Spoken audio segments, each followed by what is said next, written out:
बद्रीनाथ। लेकिन बद्री विशाल, विशाल कौन है? विशाल एक राजा था, उसका सब कुछ हरण हो गया था एक युद्ध में, सब छीन लिया था उसके विपक्षी राजा ने।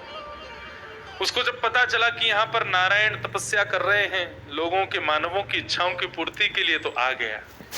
आकर के भगवान की खूब तपस्या की, खूब उसने स्मरण किया।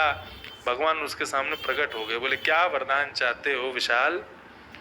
तब उसने कहा कि महाराज मुझ पर ऐसी कृपा कर दो कि मेरे पास मेरा राज्य खूब बड़ा हो जाए, मेरे पास इतनी संपत्ति हो जाए, मैं सब सर्व विजयी हो जाऊं, सारे राजाओं को परास्त करके एक छत्र सम्राट बन जाऊं, आप कृपा कर दो।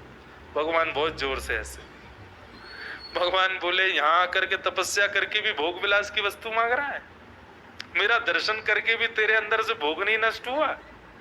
मुझे देखने के बाद भी तेरी इच्छाएं नष्ट नहीं हो रही हैं? विशाल बोला भगवान कृपा करो, जो चाहिए वो मैंने मांग लिया। भगवान बोले ये कृपा तो हम कर देंगे, लेकिन दूसरी कृपा और करेंगे। क्या? तेरे भीतर से भोग भोगने की इच्छाएं नष्ट हो जाए। क्यों? बोले इस विशाल क्षेत्र में आकर के भोग नष्ट नहीं हुआ तो तुम यहाँ आए ही नहीं हो। ये बात मैंने सुबह भी कही थी, और सुबह नहीं कही थी शायद, मैं आप लोगों से चर्चा में कह रहा था कि यहाँ पर इच्छाएं प्रकट नहीं होती, भूख भी कम लगेगी, नींद भी कम आएगी, संसार के जितने भी भोग विलास हैं उन सबकी इच्छाएं यहाँ थोड़ी कम हो जाती हैं। और यदि कम नहीं हुई है, भगवान से प्रार्थना करना कि कर दो कम। अब भी तुम्हारी जीभ चट्टपना मांग रही है, तुम्हारी इच्छा हो रही है कुछ चटारा सा मिल जाए, कुछ बढ़िया भोजन को मिल जाए, कोई बढ़िया रहने की व्यवस्था हो जाए, ये सब हो जाए, तो ठाकुर जी से जाके प्रार्थना करना, हे नाथ मेरे भीतर ये जितनी भी इच्छाएं हैं ना, इन सबको समाप्त कर दो, मैं सब हर परिस्थिति में प्रसन्न रहूं, ऐसी कृपा कर दो। ये वाला वरदान नाथ तत्क्षण दे देते, क्योंकि यहाँ की वायु में है, यहाँ की वायु आपकी संसारी इच्छाओं को नष्ट करती है। भगवान ने विशाल को वरदान दिया कि तेरे हृदय से सारी भोग विलास की इच्छाएं नष्ट हो जाएंगी। और रही बात जो तूने पहला वरदान मांगा कि तेरा सारा साम्राज्य ऐसा हो जाए वैसा हो जाए, वो सब संपन्न हो जाएगा।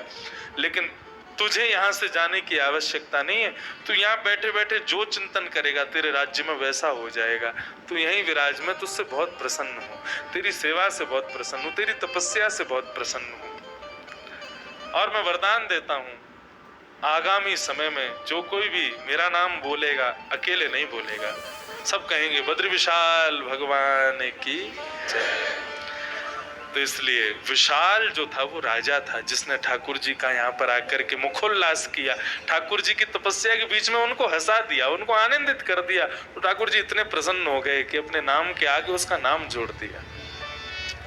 ऐसे बद्री विशाल भगवान।